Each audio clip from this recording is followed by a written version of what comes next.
Carlos Takam. I'm rocking with Lady Chann in the building. In the building. Ra, ra, ra, ra, ra. Ra, ra, ra, ra. Hey guys. Well, gosh, everybody seems to be going in on Mr. Joyce, Double J. You got Triple D, Double Z. Z saying Triple G, Triple D. Now Double J. Anyway, everybody seems to be going in and basically Simon Jordan and Spencer Oliver chimed in at one of the sets of people that were going on. Basically said Joe Joyce has never been a good boxer. And I thought about that. I thought he's a silver Olympian. He's had to be a good boxer at some point, hasn't he? But then really thinking about it,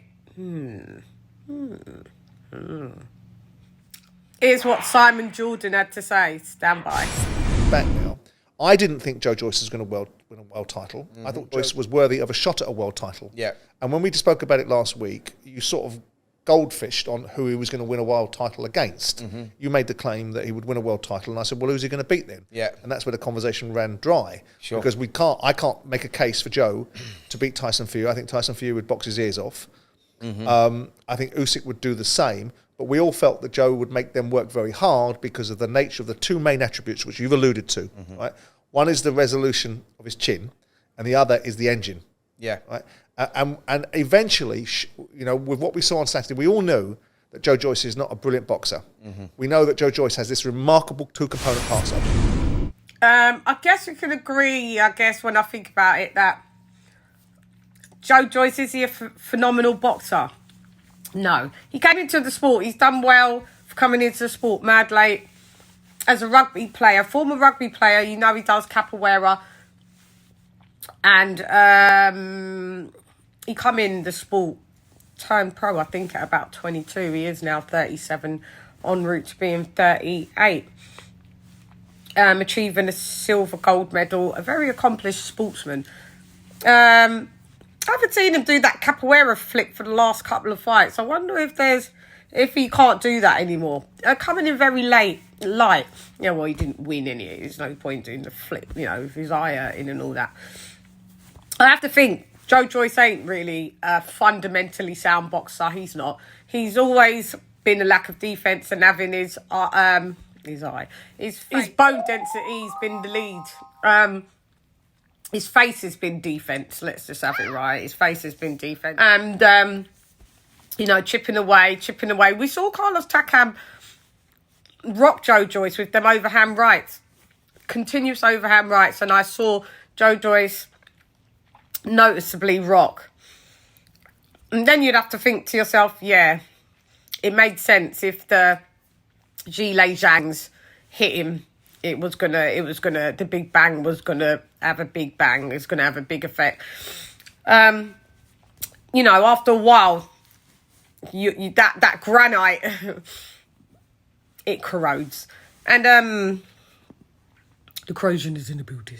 But my whole point for my prediction of Joe Joyce winning in probably like 9-10 rounds was that Joe Joyce came in very light, which he looked really good, looked swell, looked amazing. He looked tiny in the ring. But I thought he's coming to move. He's coming to make Zhang look stupid. He's going to outbox him. He's going to stick and move, pepper, box on the outside. And he decided to be the smaller guy for the first time in his, definitely his pro career that I've seen so far. And stand in front and trade and not move and not have your head off the line. So that answers the question. Joe Joyce isn't really he ain't really a great boxer. He's got through with just like ploughing through and with his face and having a great engine. So he tricked us. So I don't know what was the point of him coming in that light. So I just wanted to go off on that and think, is Joe Joyce really is he getting undue criticism? I mean, you've got Simon Jordan saying, I never thought he was going to be a world title holder, win a world title at all. And I was like, okay. So everybody seems to be 180ing on Joe Joyce now. You know, it's the fight fans for you.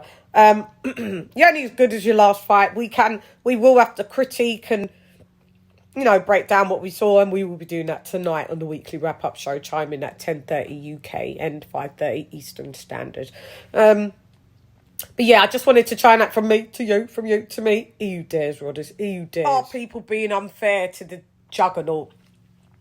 Who knows? We'll discuss. Anyway, I'm gone. How you going, Lady Chann? Written on there. Come box with Chann. Gyan.